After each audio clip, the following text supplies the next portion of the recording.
Welcome to the Techmeme Ride Home for Wednesday, August 10th, 2022. I'm Brian McCullough. Today, all the headlines from this morning's Galaxy Unpacked event. Walmart wants to add video to keep up with Prime. Spotify quietly begins selling tickets. And if someone sends you some dirty ETH and you can't block receipt of it, are you in trouble? Here's what you missed today in the world of tech.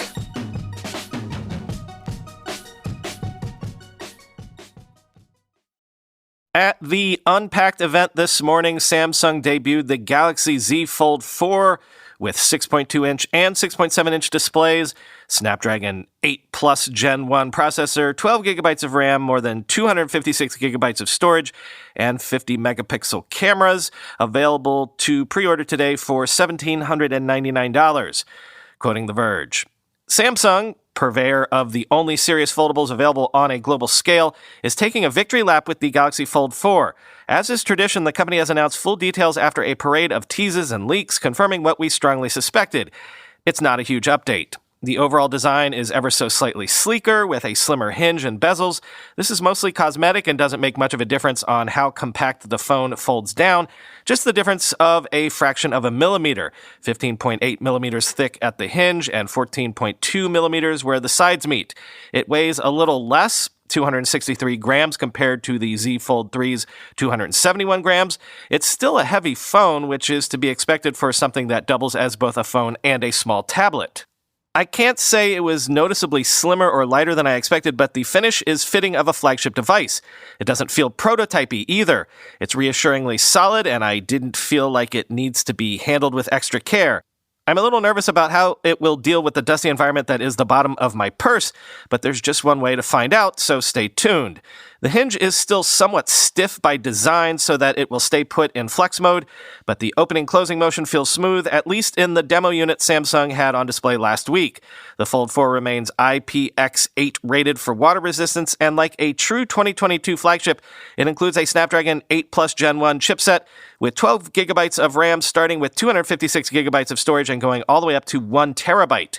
The Fold 4 gets a newer 50-megapixel main camera, a more useful 3x telephoto camera, narrower bezels, and a slimmer hinge.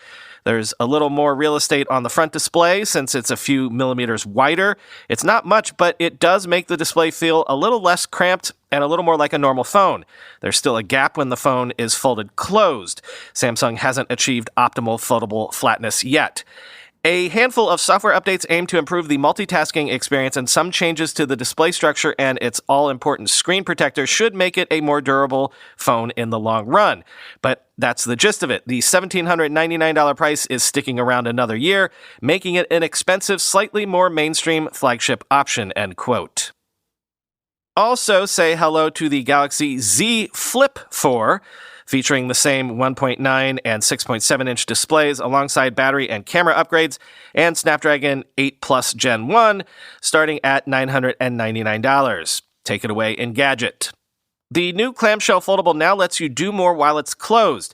You can take higher quality selfies from the 1.9-inch external screen and start recording a video in QuickShot that continues when you open the phone to the half-folded flex mode. You can also use the closed flip as a digital car key for outboard calls and texts, and for payments and controlling SmartThings home screens. You might not have to rely on the 6.7-inch 120Hz 1080p main display as much as you think. There are some meaningful, if modest, hardware upgrades, of course. The main camera now packs a 65% brighter sensor compared to its equivalent in the Galaxy Z Flip 3, while a Snapdragon 8 Plus Gen 1 chip provides the obligatory Boost 2 processing power. Samsung is also tackling battery life complaints with a larger 3700 mAh power pack, up from 3300 mAh, and faster wired charging that brings the Z Flip 4 to 50% in about 30 minutes. You still won't get more than 8 gigabytes of RAM, but a new 512 gigabyte storage option should appeal to avid media consumers. The design will still seem familiar, but there are some noticeable tweaks. You'll see a slimmer hinge, straighter edges, and contrasting hazed back glass. The body includes material from recycled fishnets. And yes, there are new colors. You can get the Z Flip 4 in blue and pink gold, as well as the more familiar Bora purple and graphite. Bespoke edition customization is still available if you prefer to mix and match color choices. As with the Galaxy Z Fold 4, the Z Flip 4 is available to pre-order today and will reach stores on August 26th. The base price hasn't changed for the new model. It starts at $1,000 for a 128GB version. While that still makes it relatively affordable as far as foldables go, you'll still be paying a premium for a smaller footprint in your pocket, end quote. Rounding out the event, Samsung also announced the $230 Galaxy Buds 2 Pro with a smaller form factor, improved active noise cancellation, 24-bit hi-fi audio, and more. Pre-orders on that start today as well. And they debuted the $280 Galaxy Watch 5 and $450 Galaxy Watch 5 Pro, both with a touch bezel and improved bioactive sensor. Pre-orders open today as well, quoting The Verge. It seems the company took criticisms about the Galaxy Watch 4's poor battery life to heart. Both the Watch 5 and Watch 5 Pro boast bigger batteries, faster charging, and increased durability to boot. With the Galaxy Watch 5 series, Samsung once again is shaking up its smartwatch lineup.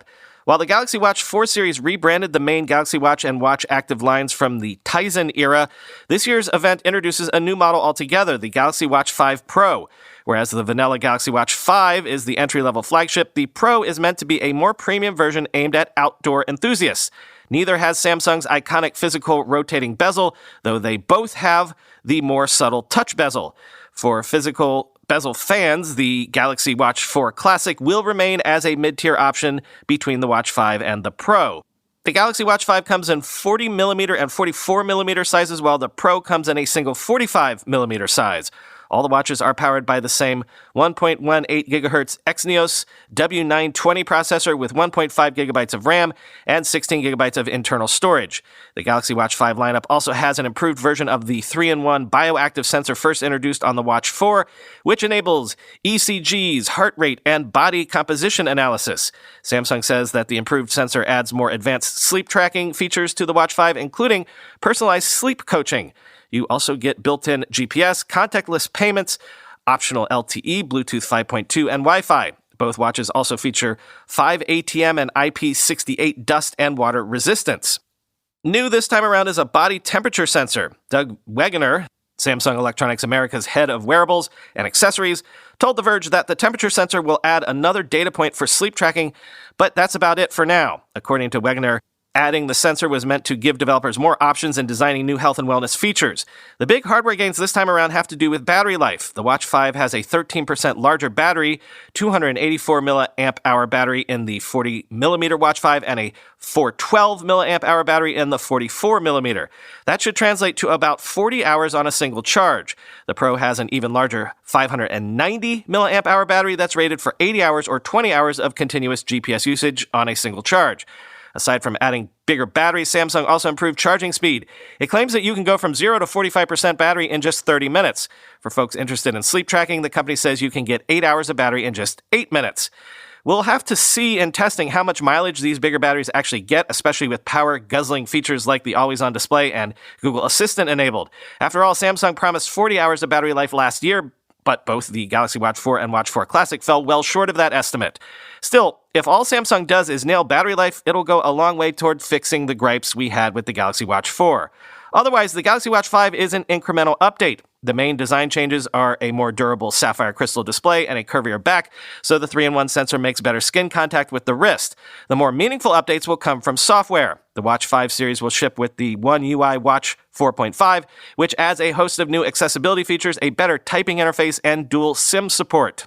Apps like SoundCloud and Deezer are also coming to Wear OS 3, as is the ability to use voice navigation on Google Maps directly from the wrist. And after months of waiting, Samsung Galaxy Watch owners can finally use Google Assistant on their watches. Don't panic, Bixby lovers. Samsung promises all 5 of you that Bixby's still available on the Watch 5 and Pro. The flashier updates are reserved for the Pro, given that it's the new model and it's aimed at a completely different audience, aka the Garmin and Polar crowd. It's more durable, with a titanium case and a harder 29 GPA sapphire crystal display compared to the Watch 5's 24 GPA display. It also has a snazzy new magnetic clasp. But outdoor enthusiasts will probably be most stoked by the Pro's mapping features. You can now download GPX routes for hiking and cycling, complete with turn-by-turn navigation. It also has a track-back feature so you can return the way you came. While this is a staple on multi-sport GPS watches, it's not something you generally find on an advanced flagship smartwatch. Even so, Samsung's ability to lure away Garmin lovers will really come down to whether the Pro can actually deliver on a multi-day battery, end quote.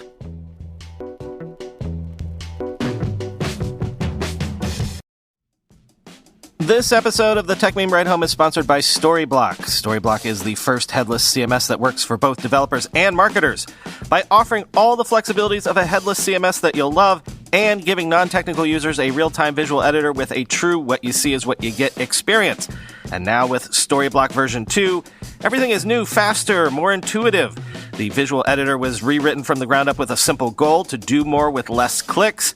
And one of the key features content teams will love is a new communicating and discussion system. You no longer need to rely on tools like Google Docs to discuss your content or ask for feedback in a Slack thread or have email going back and forth to decide on changes. Developers love Storyblock because they can use it with any front-end framework they prefer. Options are limitless. Create components like teasers, grids, or feature sections that can be reused anywhere as content blocks, no matter if it's a product website, a blog article, a mobile app, or e-commerce website. And no matter what device it's going to end up on, you create the content once in Storyblock and publish it anywhere. Register for the free product demo or test out Storyblock for free by signing up via storyblock.com/ridehome. That's storyblock.com/ridehome, Storyblock with a K at the end, storyblock.com/ridehome. Want a better way to simplify your business finances across expenses, payments, and accounting?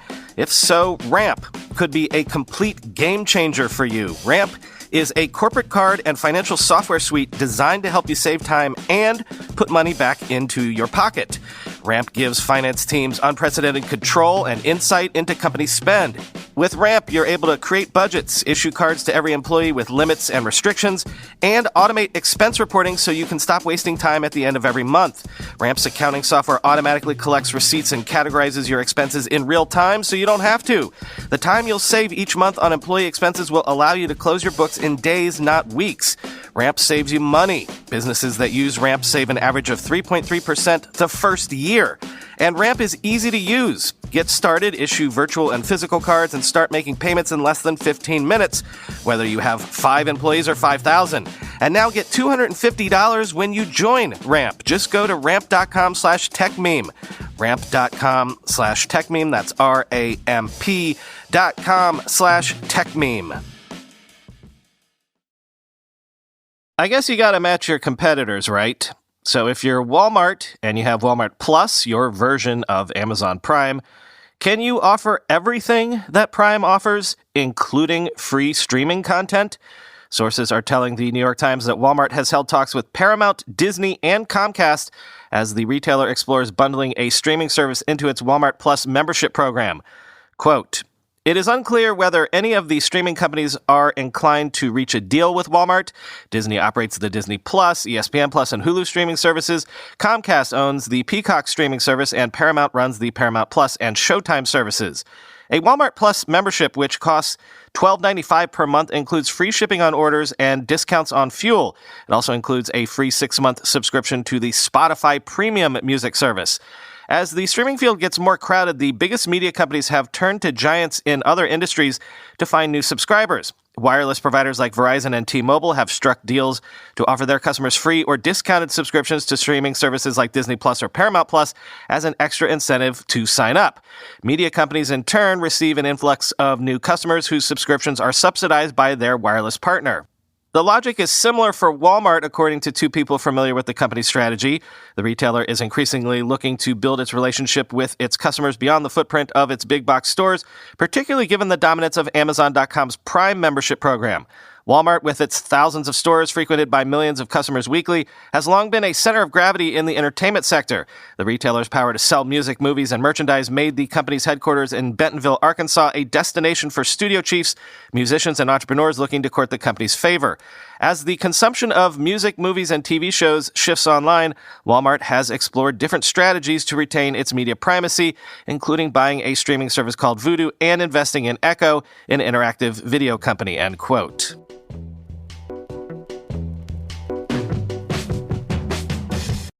Spotify has quietly begun selling event tickets to users in the U.S. directly instead of redirecting buyers to Ticketmaster or Eventbrite. Quoting TechCrunch, the company's new website lists upcoming concerts and lets users purchase tickets to these shows through debit or credit cards. Users need to have a Spotify account to buy tickets, though. The company hasn't officially announced the launch of its ticketing platform, but Chris Messina first noted about the site being available for the public to book tickets earlier today. The site lists gigs that are available to book on the homepage, and under the My Events section, users can see their past and upcoming ticket bookings. Currently, the Spotify ticket site lists gigs for artists like Limbeck, Crow, Annie DeRusso, 4 Years Strong, and Tokimonsta that are performing in the U.S. in the coming months. The company revamped its in-app live event discovery page in June with better gig discovery for events around the user's local area. Until now, Spotify used its ticketing partners like Ticketmaster, AXS, Dice, Eventbrite, and C-Tickets to list these events. For ticket booking, it used to link out to these partners from the event page. With the launch of its ticketing platform, this may change. While currently, events listed on the Spotify ticket site are not available on the live events page, the company's support page says, quote, some tickets listed there on the live events page are available for purchase directly from Spotify, end quote. Tickets directly sold through Spotify are also not currently listed on the artist page. The firm didn't share any information about plans to list directly ticketed events on the live events page and artist pages. Spotify's ticketing site's legal section says that the company only acts as a ticketing agent and takes a booking fee. It also mentions that it can be selling tickets on behalf of third parties, which can include venues, event promoters, fan clubs, and artists as their disclosed ticketing agent. We have asked the company for details on what cut, if any, it takes from ticket sales and how this differs from affiliate fees it earns from its third-party ticketing partnerships, but it didn't share any information about it, end quote. Hey, Chris, making the news actually happen.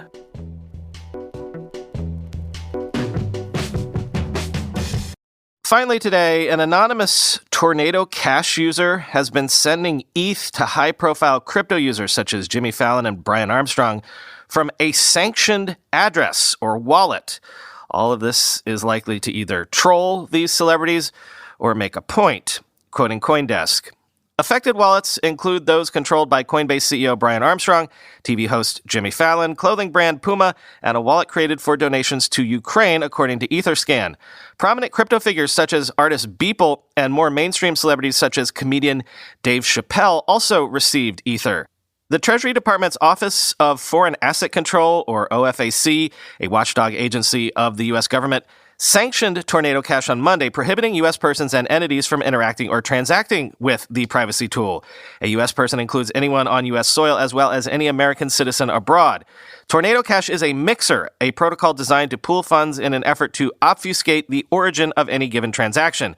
U.S. officials allege that a significant number of funds flowing through the mixer were tied to criminal activities such as North Korea's proceeds from hacking various crypto exchanges and services. The idea to send 0.1 ETH to celebrity wallets appears to have originated on Twitter in a Monday post by user Depression2019, who has since retweeted screen grabs from the on-chain transactions. The gag effectively points out the absurdity of such sanctions for users receiving funds from blacklisted addresses that they have no power to decline. The open nature of crypto is designed to cut out intermediaries like the traditional financial sector that would use banks and other financial institutions to act as gatekeepers against such transactions. Because Tornado Cash is a sanctioned entity, U.S. persons would likely be under a legal obligation to block incoming transactions from its wallets. OFAC rules mandate that U.S. persons freeze any transactions or funds sent from Tornado Cash. It isn't possible to block an incoming transfer on-chain, so exchanges and other parties would most likely have to block the addresses on users' behalf. This may not be easy for celebrities and businesses with public wallets that aren't operated by an exchange or similar type of business, end quote.